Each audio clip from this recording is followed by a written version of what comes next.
You're welcome. And what we do is it can either be question and answer, conversation, or you can just talk. I normally begin by asking guys, before you joined the Army, what were you doing for a living?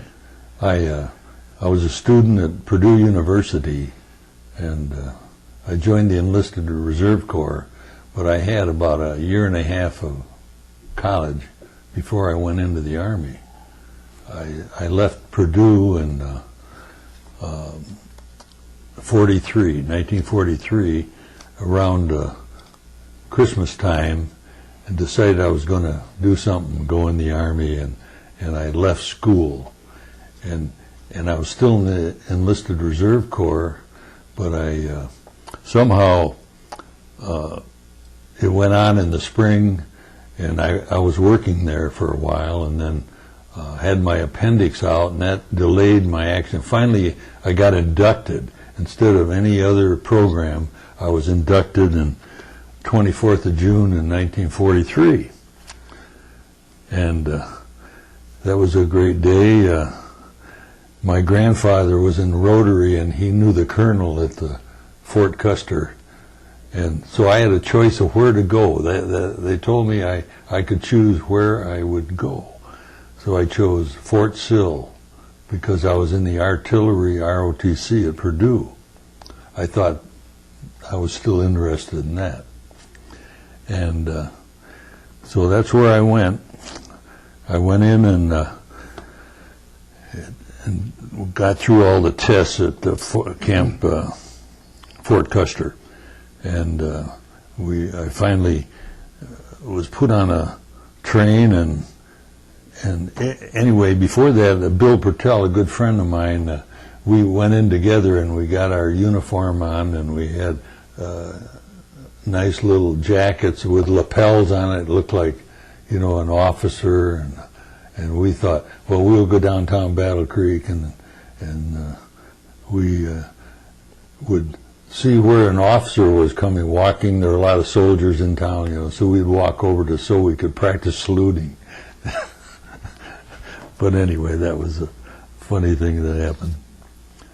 Got to Fort Sill, and I was in basic training, a Flash and Sound Battalion, which was a means of locating enemy guns in battle. Anyway, it was terrific training, and the surveying was the big thing, and a lot of mathematics with logarithms, and a special big sound machine that was about 10 feet long that they plugged in microphones in and it's an archaic thing now, I'm sure.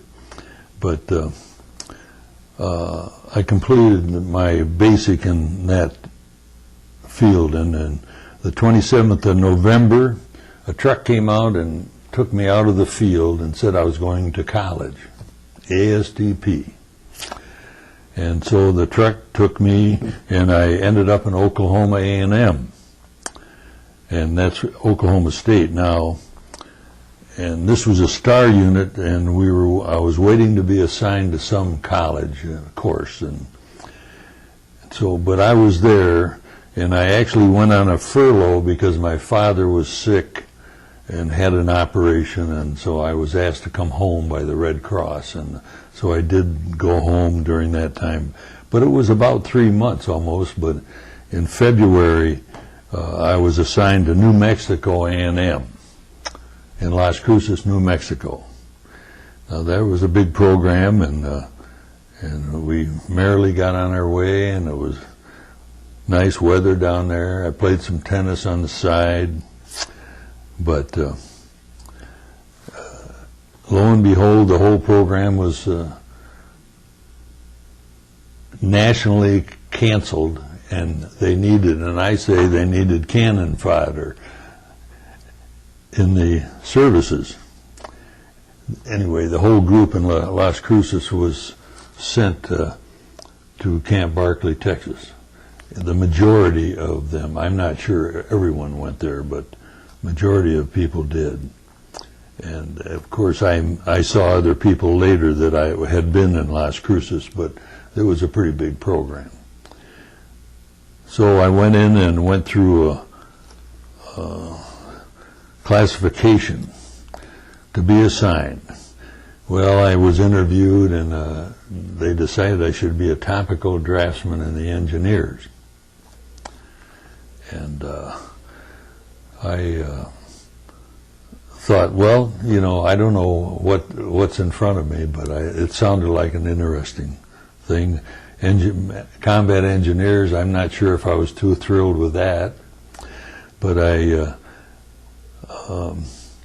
decided that was okay, and I started walking out with some papers, and I saw a fraternity brother. I saw his ring, and he said, well, sit down, and I'll look over your record here. And so he looked over my record and thought, with all your athletic skills and everything, I've got a job for you.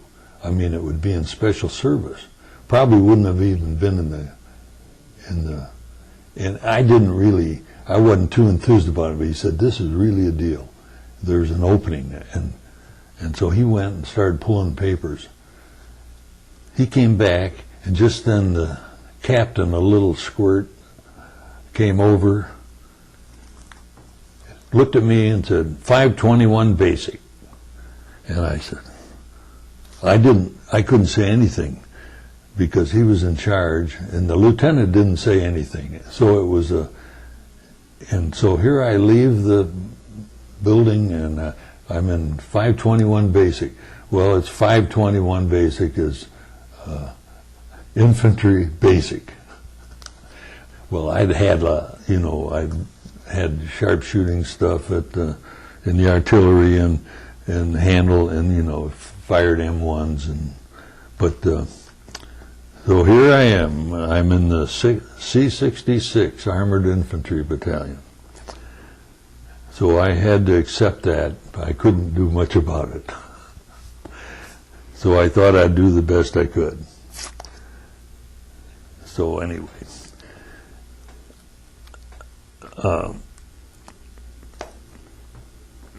okay, I'm embarking. And anyway, so I went through a basic and training. It was training, really. Most of it was, a lot of the men already had the basic, and I had the basic good enough, but I took the training, and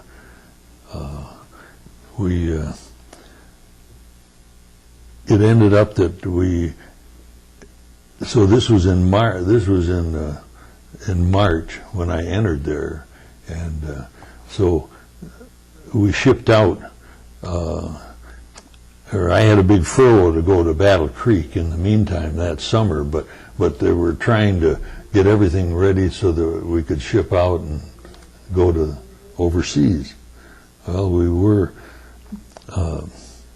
my furlough ended on the 3rd of August, and the 7th of September, everyone left. I mean, we left on the train, and we had packed all guns and stuff, or a lot of it, in Cosmoline, and protected it. And so anyway, we took a 3-day train ride across the country and ended up at Camp Shanks, New Jersey, and which was right across from New York City.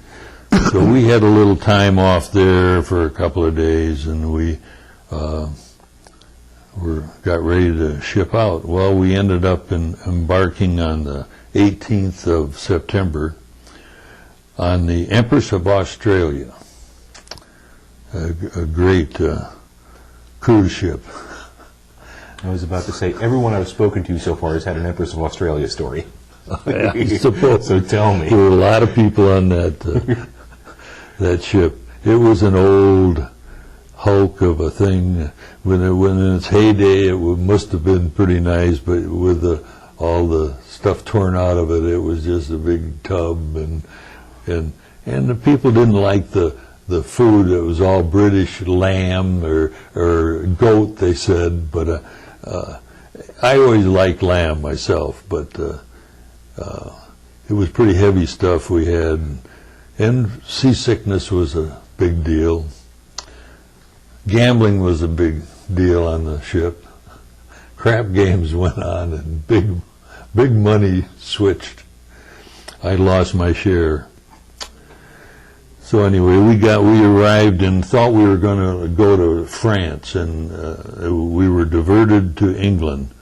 And so we went there, and we ended up in the Tidworth barracks for training at the time, and practice things, and it was sort of it wasn't the warmest place to be. The little stoves we had, sort of the coal burning stoves, helped to heat it up a little. But at the same time, I did get to London, and I did get to see a big cathedral in Salisbury, which I was real amazed with. But anyway, we finished there, and of course, in London, it was bombing was happening all the time, and buzz bombs were coming over the city of London, and you could hear them, and so when we were in London, you could hear this buzz bomb coming. All of a sudden, it would stop. The sound, that meant it's coming down, and somewhere there was a big explosion after a time, and it was a scary deal. But man, they've been living through this, and probably they've had even worse days than then, before that. And I think we were giving them more, they were combating against the Germans a lot better at that time. But anyway, we shipped out and arrived, left England on an LST, and we landed in Le Havre, and we were shuttled by truck to an open field. So our infantry unit, the battalion, and whoever was there, all ended up in this field. Pitch rain. It was, and we didn't have any tents, or I don't know what they expected, but two fellas, T.M.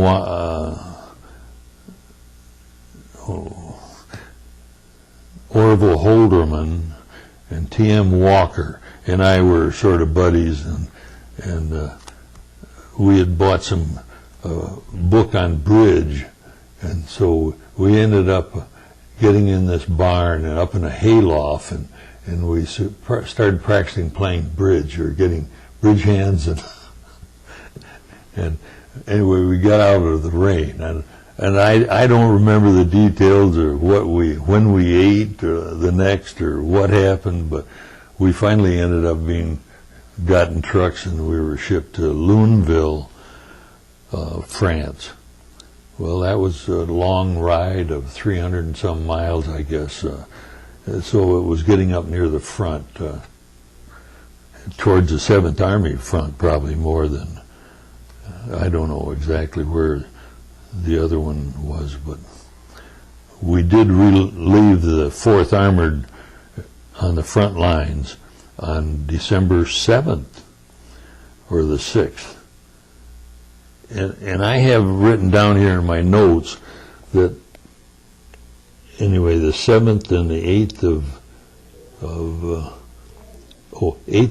December we went on an attack, but before that I said I was sick. Well, I had some spaghetti or something that we had, and I had the worst stomach, a gastric problem, and the medic couldn't really solve my problems, I guess, and he gave me a shot of morphine, and so that put me out for about 2 days, and so I was in a house, and one time I just conked out, and so they were doing things, and I said we had our first combat. Where the heck am I? Anyway, on the 8th of December, 44, we went on an attack, and I stayed in the half track. Now, it was probably because I was sick at that time. And anyway, the 10th of December, I show that I joined the company, and the 11th of December, 1944, we took our second objective, the village of Geising. And I know that I was moving around then, and I was riding on the back of a tank, and we were going up these railroad tracks. And I guess at that time I was to be a runner for the 3rd platoon. And I had a carbine then. So I wasn't in a squad with my M1 rifle. I had a carbine for flexibility and lightness, I guess. And so we went roaring up this railroad tracks, and the next thing I know, they stop, and I hear a command, "Rich, get out, go out over that field and see what's on the other side of that hill." So anyway, so I get out, and then I run up, and we can see a church steeple, that's down in a valley, but it's up over, there's something over the hill and trees up there. And so I went dashing up there and zigzagging up there, and I got up the top, and signaled everything was all clear. No firing. So we pursued on. That was my big first encounter there. I went back to the tanks then, and we later that same day took another small town of Bettweiler, I think.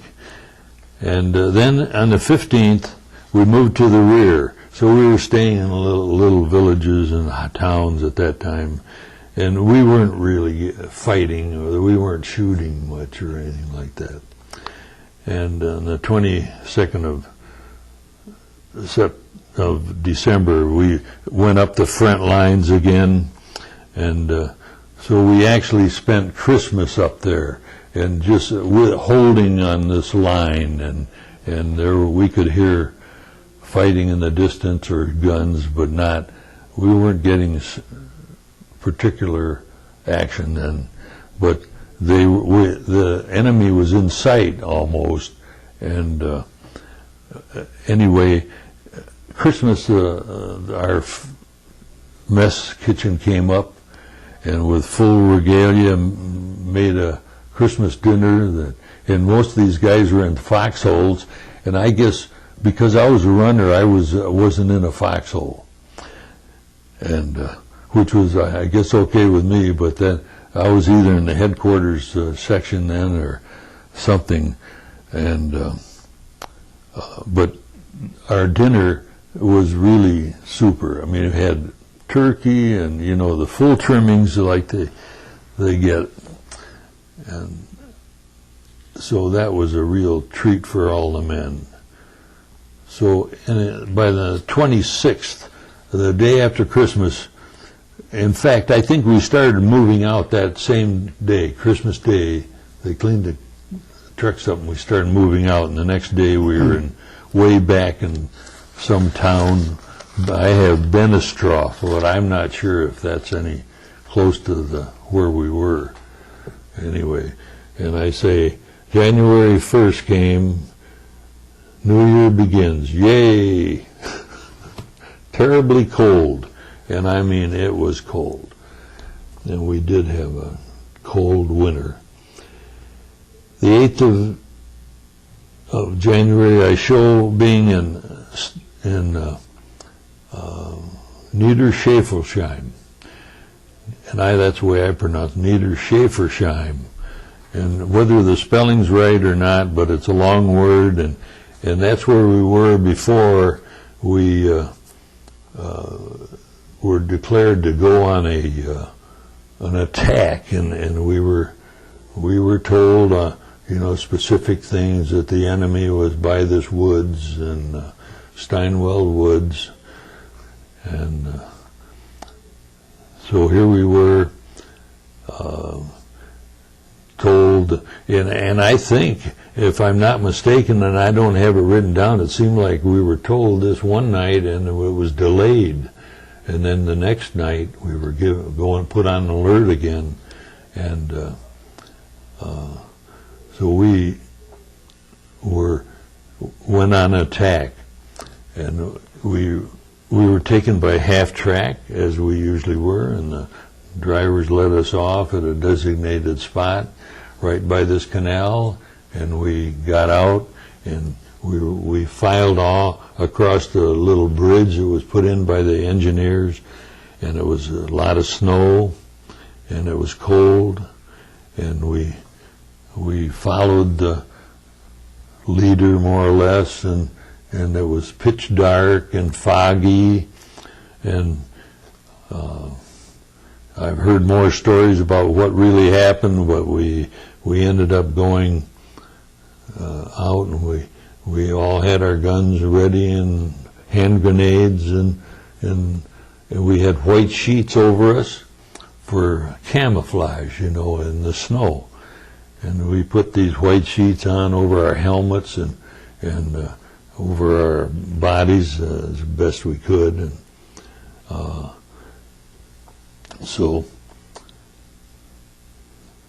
I was fairly near the company commander, and we came to a spot, and apparently I was been told later, and didn't know it at the time, that we actually had run into some an outlook,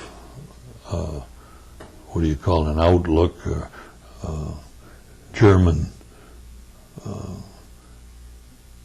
couple of German soldiers were stationed out there, so they knew we were coming, and one of them escaped, so I know they knew we were coming. And anyway, I guess this one guy said, well, which way do you go, or something, and we'll go that way. But it was so dark, you really couldn't see the guys around you hardly at the time. Well, we turned and started moving in a certain direction, and I would say I felt like, well, if we were going to be confronted, it would be on our left side, and all of a sudden they opened up on us, and that was our big day, and on this flat field. That anyway, the machine gun started raking in the field, and everyone hit the ground, and the whistle blew, and I think it was the company commander, said fire, and so here we are, and I fired, I could see flashes, gun flashes, and I fired about 15 rounds from my carbine, and anyway, the machine gun, the bullets kept hammering the ground, and I don't know, I decided, unless someone has some grenade launchers, that's what my thought was, that if you had a grenade launcher on your M1 rifle, you could fire these grenades like mortars at this area. And I don't know if anyone did then, but it was sort of a split-second decision what to do. But anyway, the machine gun fire, and if you ever heard a German machine gun firing about 1,100 rounds a minute, it's a hell of a thing. But anyway, here I am flat down. Now after firing, I decided it wasn't happening, because our firing stopped, and people were hurt badly, and a lot of moaning, and all of a sudden, and it was getting light now, and I didn't really have a contact with anyone that I was, either they were ahead of me or they were far enough away that I didn't talk to them, or I never had contact. anyway, the firing kept going on the field, so just endlessly at first. And finally it got light, and the moaning was still going on, and there were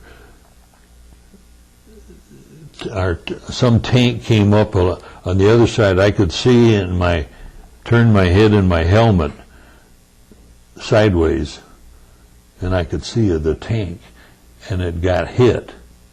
Now I don't know what time it was exactly, but and people jumping out of it. It was an American tank, and so things were going on all around, and we didn't have any artillery that was coming in, directly ahead of us or anything, so we weren't getting the artillery that maybe would have helped us at that time. So anyway, it got so that I think the company commander was killed within the first 10 seconds of the firing, immediately when this thing started. And I don't know the story of the other leaders and platoon leaders, and exactly, I've heard since after all these years, I hear different stories, and anyway, it was a terrible day, and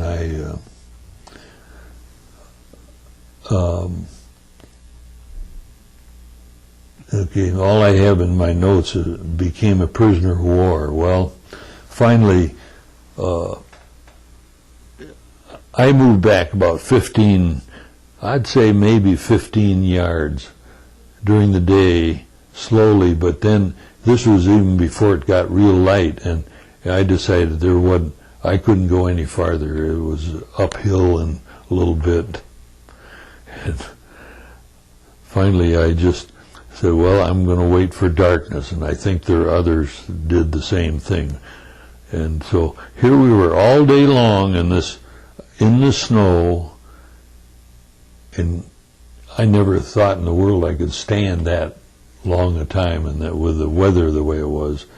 But somehow or other, I could turn my head without moving my helmet. I could turn and look sideways.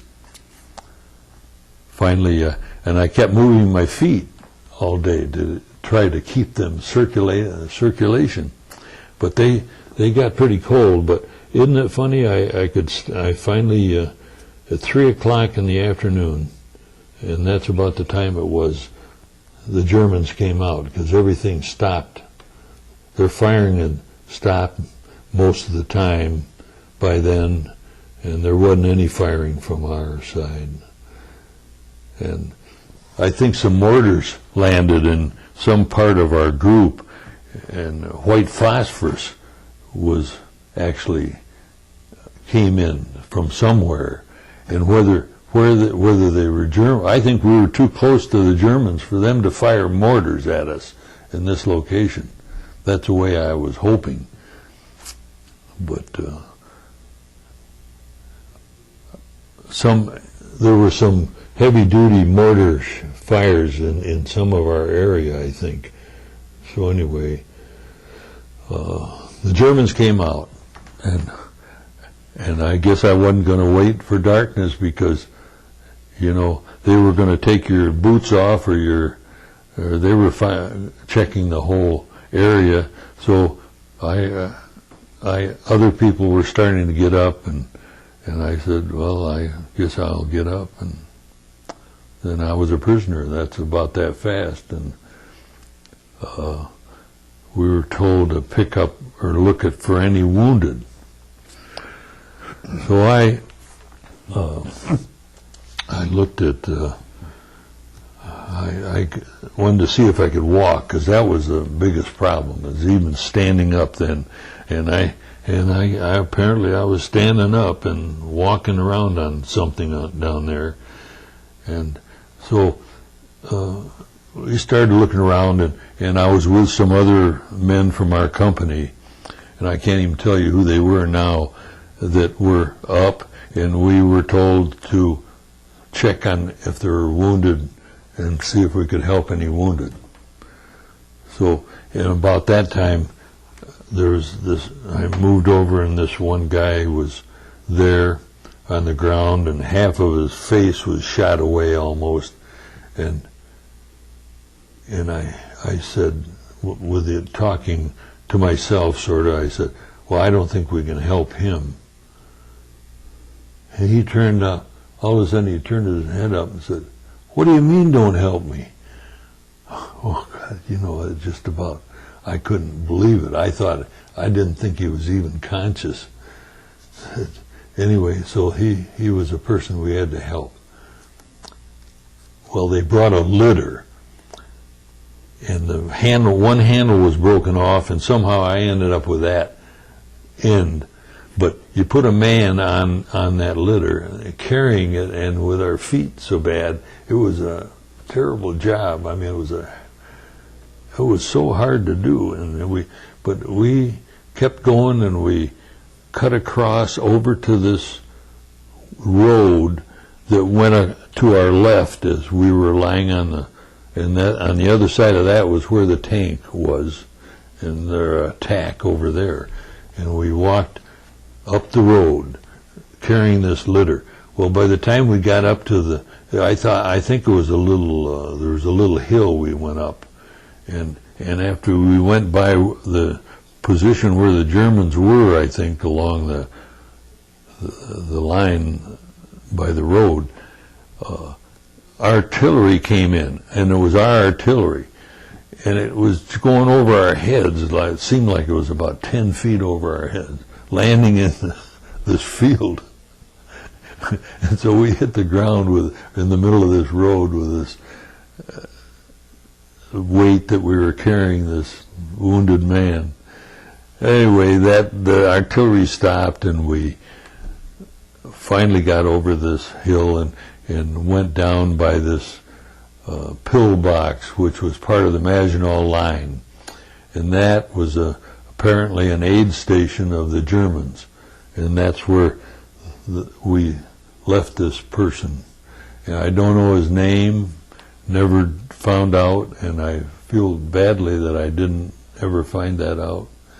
But and then we were just lined up there. We were searched by some of the troops, and at the time I had a wristwatch, and one guy asked me, you know,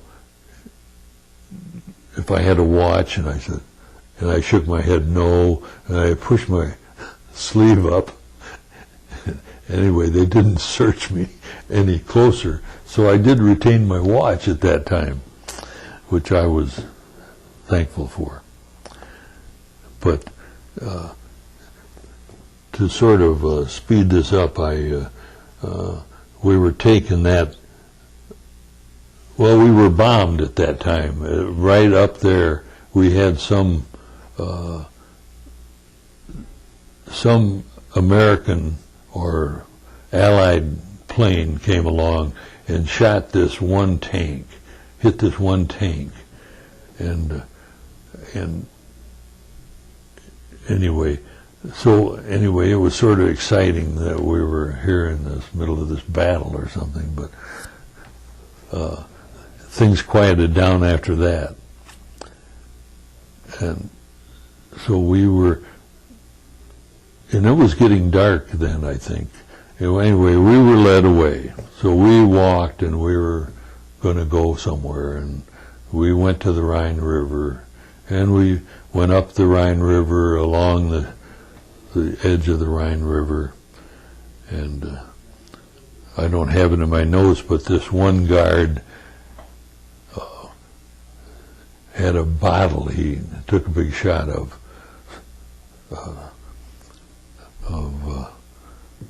what do you call German booze? Oh, schnapps. Schnapps. Anyway, I said, bonbon for schnapps, or something. He only had a little left. So I gave him this candy I had, and he gave me the bottle. So I finished his bottle of schnapps. And and then he threw he took that bottle and he threw it into the Rhine River. So that was a interesting time. We got to a place where there was some sort of a boat or a ferry, a small either wire, some way, maybe it was connected to a wire or something going across the Rhine. And some people said they went across on a pontoon bridge. This was some sort of a craft that went in a straight line over there, but most of the prisoners got in there, the ones that were mobile right then. And so that's where we went. And we crossed the Rhine into Germany. We were in Alsace-Lorraine previous to that. And so we were taken to we said it was after marching somewhere, we were taken to this schoolhouse, I guess is what they said it was. And that's where and we were interrogated. And so, we were told not to give any information, just name, rank, and serial number. And this interrogator was spoke perfect English. He was friendly, and he asked all kinds of questions, and I said, well,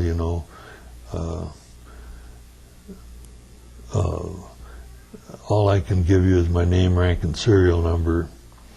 And so he started telling me who we were instead of me telling him. He told me who we were, and maybe from my reaction he would know that was right or something, but he knew it was the 12th Armored Division, part of it. In fact, I guess as I recall, he might have even known, I don't know if he knew our unit. I don't think I remember that he said that. But anyway, so that was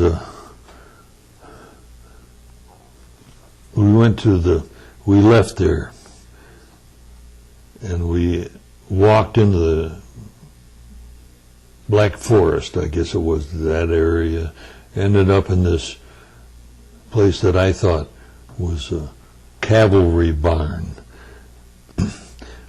Anyway, after all these years, I'm so confused about this time that that's all I can say is that we stayed in this one cavalry barn, and people are telling me we were actually in 5A, Stammlager 5A, and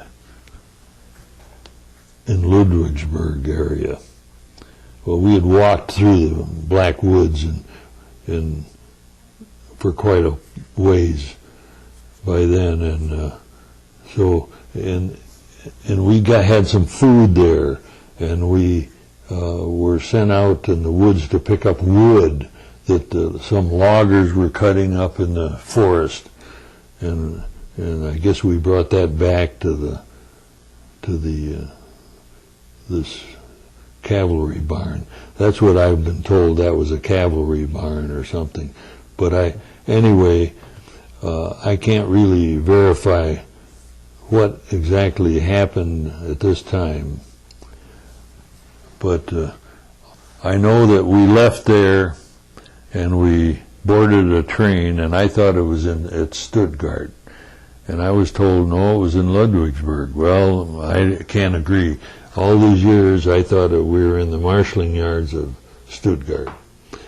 So we got in this boxcar, and there must have been over 50 men that were jammed in here.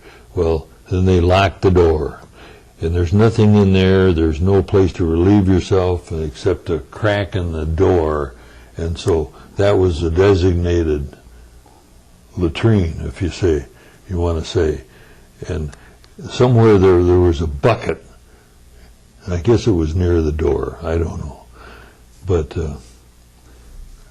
I wasn't too far from the door, so that wasn't too good a spot, maybe. And we were in this car, and the door was locked, and like we didn't ever move, and then all of a sudden, through the cracks in this boxcar, you could see the engineer leave the train, and whoever was soldiers were all going somewhere, and there was an air raid, and so they strafed this area, and looking through the cracks, you could see other cars with some flatbeds, cars, railroad cars with military equipment on it, and so they were some American, I guess American planes were strafing. Anyway, it was like when you're in there and you wonder, boy, those 50 calibers coming through that boxcar would just be terrible. Well, they never did hit the car, so we were lucky. And so finally we departed going somewhere. Well, we were in there for about 2 days, and it was cold. I mean, this is, the day we were captured, I think it was about 15 degrees, and that's cold, lying in the snow. Well, finally, we were,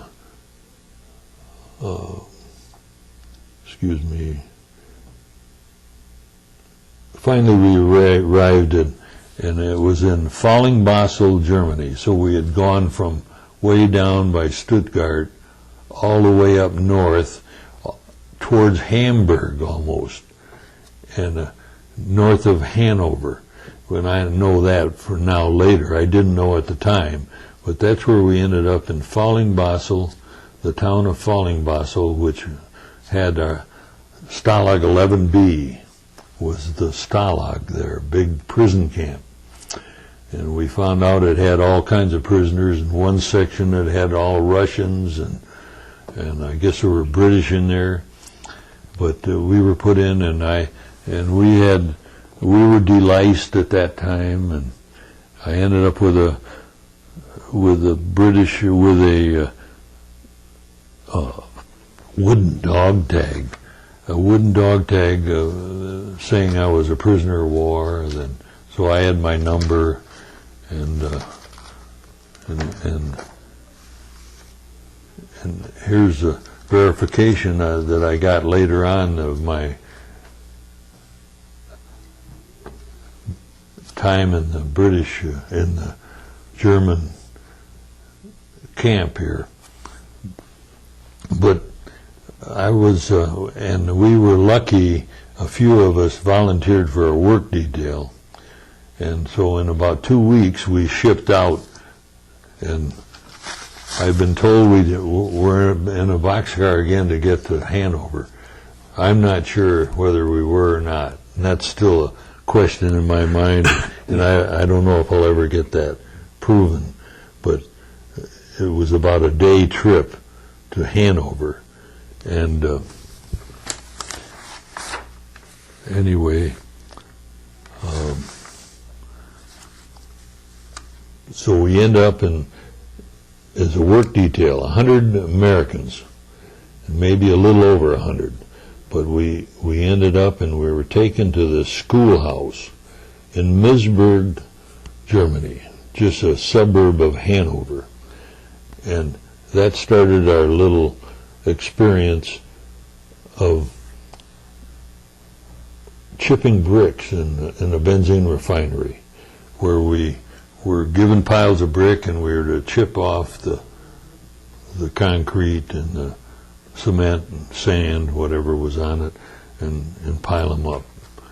And so we had a chipper that they gave us, a metal chipper, and So this schoolhouse, we lived in the gymnasium of this schoolhouse, and there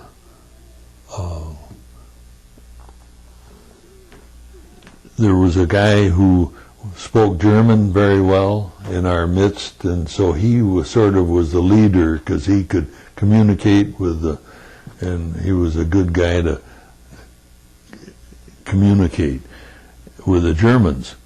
And so it was just like being in a prison camp, but they brought in soup at night from some kitchen somewhere in big thermos containers, and in the morning we usually had a loaf of bread that was split up, so we had groups of prisoners, and we were all in groups of 8 people, and had to split the bread 8 ways. So by the time you got that prisoner loaf, and if you could cut it, they were really hard, and so you'd cut it anyway. So you'd end up with a piece of bread that was fairly ample. You know, you could have a big bite of it, and then we were given margarine at different times, and which added to it was white margarine, so it wasn't colored like butter. So anyway, but the ersatz coffee we got was boiled barley or something. I'm not sure what it was. It was some sort of, it was really hot most of the time, so that was really a good morning. I never complained about the food because it's what we got. I had to accept it.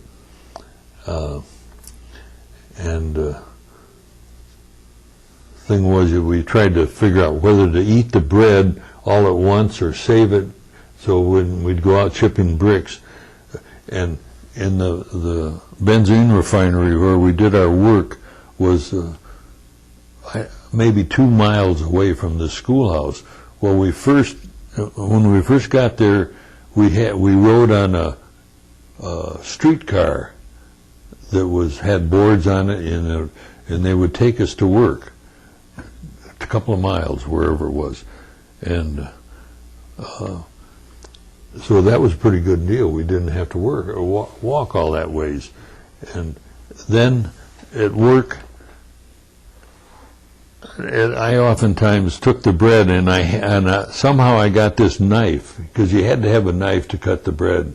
Some way you had to have a knife to cut that bread. And anyway, so I got this knife I traded it from somebody, and I'd get to the place where we worked, and made enough bricks so you could sit on them, and then enough to put the brick on to work on it. And I particularly just like to sit there for a long time, just making designs in the brick, and by 9 o'clock, and I still had my watch. By 9 o'clock, the first air raid would happen. At 9 o'clock every morning, we had an air raid. Sirens. Sometimes we never saw a plane, but we had an air raid. There was a raid somewhere, and so we left our work spot. Guards ended up going one way, we'd go the other way. We'd go down in this railroad area, and it was in like a quarry, and there was a big cave over on one side, and it wasn't too far from where we were doing the work.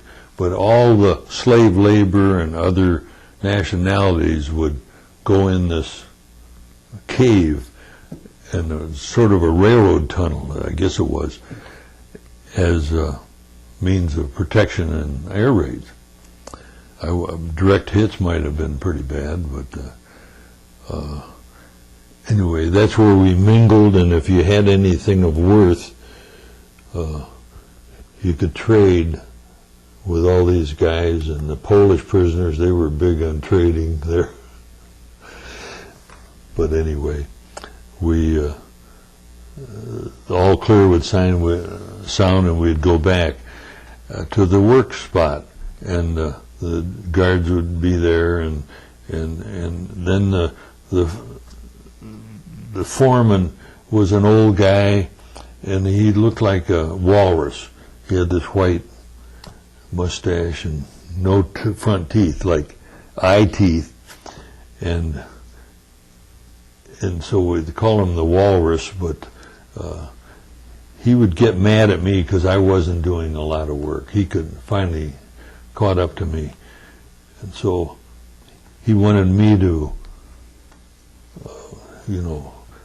probably move bricks or pick up the bricks that the people. Are we over time? Okay. And I particularly, I guess I rebelled, and he took the chipper away from me, and he wanted me to carry bricks. Well, then I'd go in this big tank that was all bombed out and disappear for a while, and then another air raid would happen. So it was sort of I got my chipper back finally, and so, but anyway, that was an interesting time. And at our schoolhouse, where at night we had dug a trench to protect us from bombers at night, and that's what it was for. And so at one time I was put on work detail. Instead of going shipping bricks, I'd dig all day this trench. Well, the other people did that too, and this one night we saw all kinds of bombing, but this one night the British came over, and they dropped flares when they were about ready to bomb. They dropped these flares, and it lit up. It was just like noontime. I mean, it was the scariest deal. And we had air raids every night, but not right there. All of a sudden, they're going to bomb right where we were working, which is a couple of miles away. But anyway, bombs started coming down, and it wasn't like a whistle or anything. It was just this massive sound that you hear. I mean, it's bigger than all these bombs are coming down. And well, when they hit, man, there was a lot of noise, but it wasn't on us. But flak was raining down on us a little bit, so I guess no one really got hurt from that. But the next morning when we went to work, we went right through this. We were walking then, and then we went right through this area and down by this railroad. And down there, the railroad tracks were up in the air and all bombed up. And there was a crew in there. They had a machine gun up on this roadway that we walked across, aimed down in this valley where they had all these workers, and a lot of American troops were on a work detail on that railroad. They weren't us. They were some other contingent that worked on repairing railroad tracks. But they were Americans in that case. So they had to repair this area. Well, they did. In about 2 days, they had that going. So it's amazing how they recover fast. Anyway, we had air raids every day, and so that was eventful. And Easter came, and the guards gave us some marmalade and some sugar that day, but no bread. And it was cold and raining, and that was on the 1st of April, 1945, Easter. We had a day off, 2 in a row at that time, and there was definitely, they heard artillery firing, and Jerry was, who we called the Germans Jerry, started kissing. I mean, you could tell that they were trying to be a little nicer and I don't say that they were really bad to us any time, particularly in this place. Anyway, and somewhere during this time I sold my watch for what I thought was 14 loaves of bread and a can of butter. However, I never got it. But I got a loaf of bread. And so anyway, so everything started happening fast after this because we soon evacuated Hanover, and at that time we had a way out of our this gymnasium we're in. There was a stage and there was a opening that went under the stage, and actually there was a window that got out, and we could have escaped any time, really. Yet the weather was so bad, and to escape into the big city of Hanover seemed like unless you had a good plan, it would be a bad place to be running around.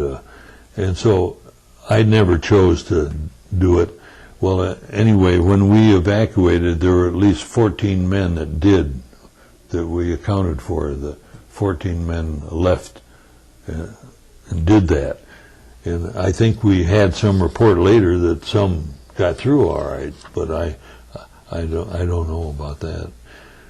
And so we evacuated and started walking northeast out of Hanover, and we went up, and we went by Celle, S-C-E-L-L-E, prominent little town. And so we were walking northeast out of this area, and in living alongside the road, I mean, we'd stop in a barn or someplace in some field, and of course we didn't have any blankets with us or anything, but here we're leaving, somehow we're existing.